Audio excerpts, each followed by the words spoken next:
नाजरीन अस्सलाम वालेकुम। मैं हूं आपका मेज़बान अब्दुल बशीर खान और आप देख रहे हैं मेरा यूट्यूब चैनल खजरा पोस्ट और फेसबुक पेज। नाजरीन, इस वक्त गिलगित बल्तिस्तान में सियासी सूरत हाल इंतहाई दिलचस्प हो चुकी है।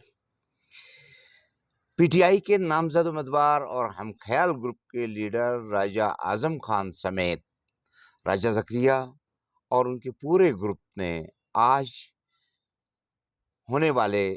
असम्बली में कायदे ऐवान के इंतखाब का बाइकाट कर दिया है। गुज़िश्ता रोज़ जब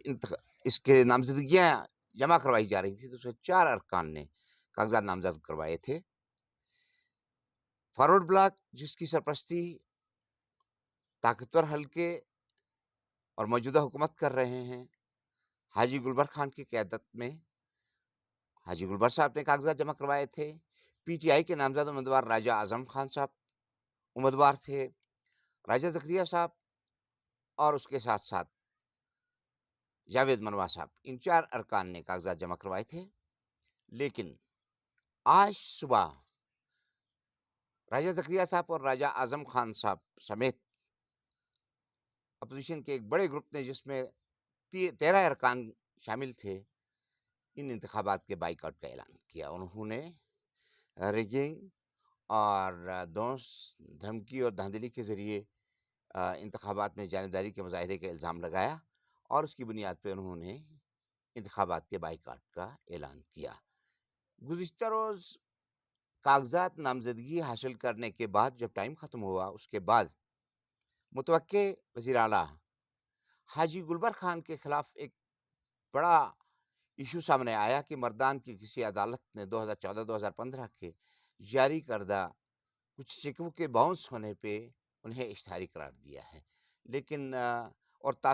एक तासुर ये पैदा हो गया था कि शायद हाजी गुलबर साहब, जो पिछली हुकूमत में, पीटीआई की हुकूमत में वज़ीर सेहत थे, कि शायद उन्हें इस्तेमाल किया गया और उन्हें ये लालच दिया गया कि उन्हें वज़ीर आला बनाया जाएगा, और अब जब टाइम ख़त्म हो गया कागज़ात जमा कराने का, तो उन्हें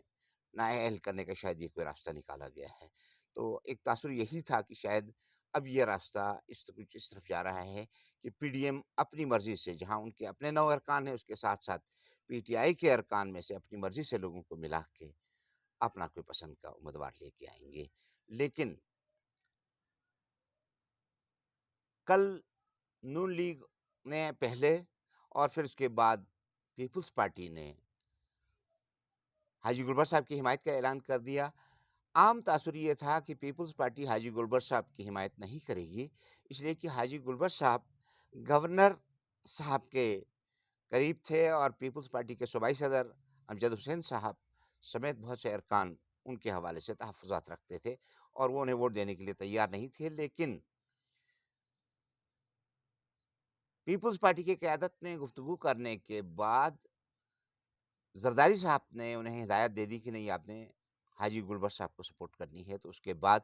पीपुल्स पार्टी की मकामी क़यादत ने इसका ऐलान कर दिया कि वो आज के इंतखाबात में हाजी गुलबर साहब को वोट करेंगे। दूसरी तरफ सुबह-सुबह जब राजा आज़म खान साहब ने बाइकाट का ऐलान किया, तो अल्टीमेटली उसके बाद ये तासुर पैदा हुआ कि ये तकरीबन 13 अरकान जो हैं वो होंगे जो आज असम्बली में नहीं जाएँगे आज। अब जब कार्रवाई वहाँ शुरू हो गई है, हो जाएगी 10 बजे और उसके बाद जाके 12 बजे तक ये कार्रवाई मुकम्मल होनी है।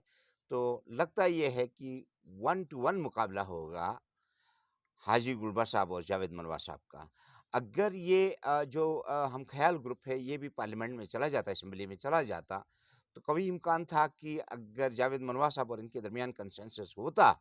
तो आज भी हुकूमत के लिए एक बड़ा अपसेट हो सकता था। लेकिन इस ग्रुप ने बाइकआट कर दिया और उसके बाद अल्टीमेटली मैदान में 2 ग्रुप रह गए। लेकिन जो 2 ग्रुप मैदान में रह गए हैं, उनके हामी पार्लियामेंट में चले जाते हैं, तो जावेद मनवा साहब के साथ उतने लोग नहीं हैं कि जिसकी बुनियाद पे ये कहा जा सके कि वो कोई हाजी गुलबर साहब के लिए बड़ा चैलेंज साबित होंगे, ऐसा नहीं होगा।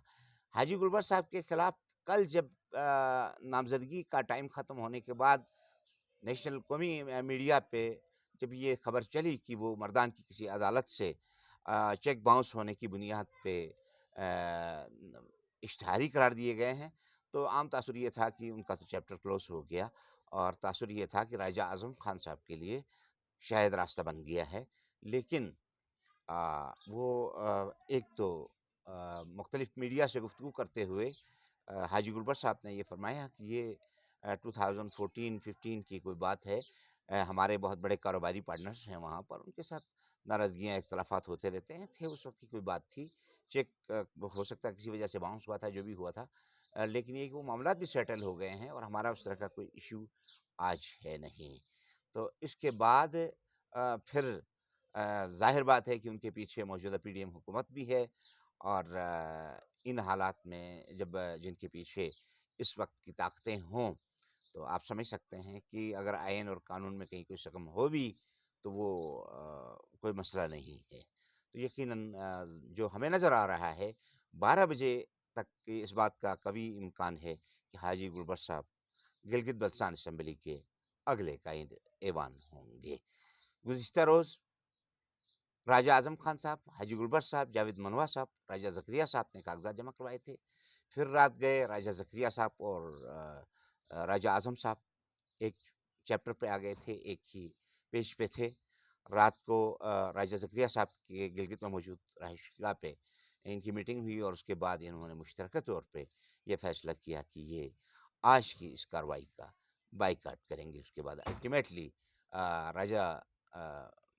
زکریا صاحب اور راجہ اعظم صاحب کے اس کھیل سے باہر ہونے کے بعد اب جاوید منوا صاحب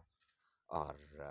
حاجی گلبر صاحب کا مقابلہ ہے، اور امکانی طور پہ بلکہ قوی امکان ہے کہ حاجی گلبر صاحب 12 بجے قائد ایوان ڈکلیئر ہوں گے۔ ناظرین، اس خبر کے ساتھ آج کے اس پروگرام سے اجازت چاہیں گے آپ سے۔ اس کی ریکارڈنگ ہم اسٹوڈیو میں نہیں کر سکے، اس لیے کہ دور پار کسی علاقے میں اس وقت رپورٹنگ ہے۔ اگلا الیکشن ہونے جا رہا ہے خالد خورشید صاحب کے حلقے میں، ان کی سیٹ خالی ہو گئی ہے، تو میں اس وقت خالد خورشید صاحب کے حلقے میں استور کے ڈسٹرکٹ ہیڈ کوارٹر گوری کوٹ میں موجود ہوں، اور کل یہاں پر پریزائڈنگ افسر اور ان کے کیا کہتے ہیں اپائنٹمنٹس ہو گئے ہیں، اور دیکھنا یہ ہے یہاں پر جو کھچڑی پک رہی ہے اس میں یہ امکان نظر آ رہا ہے 3-4 نئے کینڈیڈیٹس بھی موجود ہوں گے، پرانے کینڈیڈیٹس میں سے ایک آدھ باہر بھی ہو سکتا ہے، اور نئی صورتحال میں آگے کیا ہونے جا رہا ہے اور کون اس ٹاسک کو حاصل کرے گا، یہ آنے والا وقت بتائے گا کہ استور کے حلقہ 1 سے آگے کون جیتے گا۔ ہم اسی کا جائزہ لینے کے لیے گلگت استور میں موجود ہیں اس وقت۔ انشاءاللہ اگلی تفصیلات کے ساتھ آپ کی خدمت میں 12 بجے کے بعد اگلے ولاگ میں حاضر ہوں گے۔ تب تک کے لیے اپنے میزبان عبدالبشیر خان کو اجازت دیجیے۔ پاکستان پائندہ باد۔